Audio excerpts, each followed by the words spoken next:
જય સ્વામિનારાયણ. આપણે આજે વડતાલમાં દર્શન કરવા આવ્યા છીએ, પણ આપણે વડતાલમાં દર્શન કરશું પણ જોબન પેગી એની મેળીના પણ દર્શન કરશું. ત્યાં અંદર મેળીમાં તો દર્શન કરવા નથી જવા દેતા, પણ આપણે બહારથી જે બારીનો ભગવાને લીલા કરી હતી એ મેળીના આપણે દર્શન કરશું. આપણે જઈએ ચલો. અને હું તમને જોબન પગી વિશે વાત પણ કહેતી જાઉં સાથે સાથે. જોબન પગી પહેલાં આગલા જન્મમાં એક ક્ષત્રિય હતા અને બહુ જ ધાર્મિક અને સજ્જન માણસ હતા, પણ એમને સંગ દોષ લાગ્યો અને બહારગામ કમાવા ગયા, વેપાર કરવા ગયા, ત્યાં એમને કુસંગ લાગી ગયો. અને એ કુસંગ લાગીને પછી બહુ મનમાં પસ્તાયા કે ભાઈ મારે તો બહુ ખોટું થઈ ગયું. પણ પછી એમને એક સાચા સંત મળી ગયા અને એમને પ્રાયશ્ચિત કર્યું. ત્યારે સાચા સંતોએ કીધું કે જાઓ, તમને આગલા જન્મમાં તમને ભગવાન મળશે. પછી એમનો જન્મ સોલંકી કુળમાં થયો અને જોબન પગી અહીંયા એને જોબન પગી કહેવાય. પગી એટલે પગેરું કાઢે, કે જે પહેલાંના જમાનામાં કોઈ વ્યક્તિને શોધવા હોય તો એના પગલેથી ખબર પડી જાય કે આ વ્યક્તિ આ દિશામાં ગયું છે, એને પગેરું કહેવાય. એ આ જોબન પગી પગેરું કાઢતા હતા એટલે એમને જોબન પગી કહેવાય. અને એ જોબન પગી બહુ જ ધાર્મિક અને સજ્જન માણસ હતા, પણ એમને સંગદોષ લાગ્યો તો એ પણ લૂંટફાટ, ગામડા લૂંટતા. અને જોબન પગીનું નામ જોબન લૂંટારો એમ કે તો નાનું છોકરું પણ બીતું. એટલા ધાર અને પોતાની ખાલી તલવારની ધાર ટેસ્ટ કરવી હોય તો માથું વાઢી અને તલવારની ધાર ટેસ્ટ કરતા, એવા જોબન પગી લૂંટારા હતા. પણ હૃદયમાં તો ભગવાન ધાર્મિક હતા. ત્યારે મહારાજે આ મેળી એમની છે, આપણા એ મેળી સુધી પહોંચી ગયા છે. તમને દર્શન કરાવ. આ જોબન પગીની જોબનજીની હવેલી છે આ રહીએ. અને અહીંયા આ જે બારી છે ને ત્યાં મહારાજ બેઠેલા અને એમને સંકલ્પ કરેલો. જ્યારે એ ભગવાનના શરણે જતા રહ્યા ને ત્યારે એમને રસ્તામાં આવતા સંકલ્પ કરેલો કે જો ભગવાન સ્વામિનારાયણ હોય ને તો મારી હવેલીની બારીએ બેઠા હોય અને મને દર્શન આપે.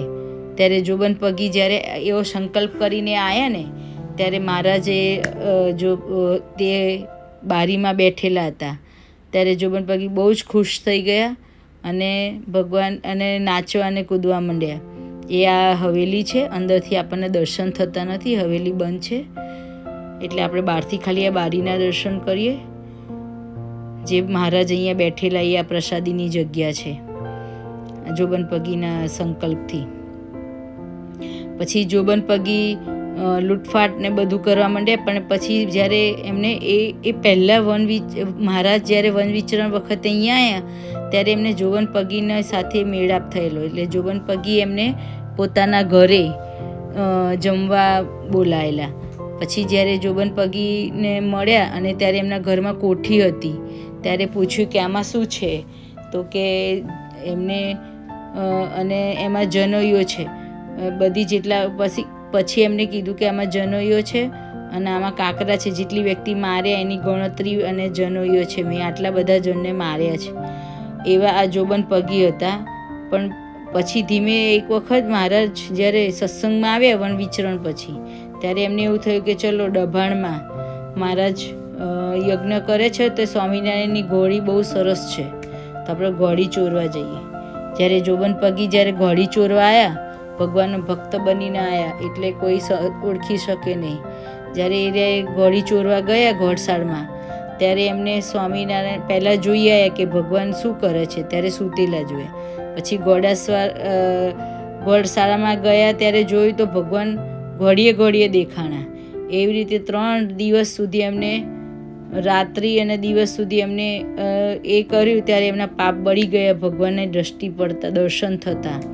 અને પછી મહારાજના શરણે થયા અને પરમ ભક્ત થયા જોબન પગી. અને એમને 2 દીકરીઓ હતી અને ખૂબ સત્સંગી હતી. એ પણ બહુ જ ભગવાન પ્રત્યે એમને એકાંતિક ભક્ત હતા, એમને 2 દીકરીઓ પણ.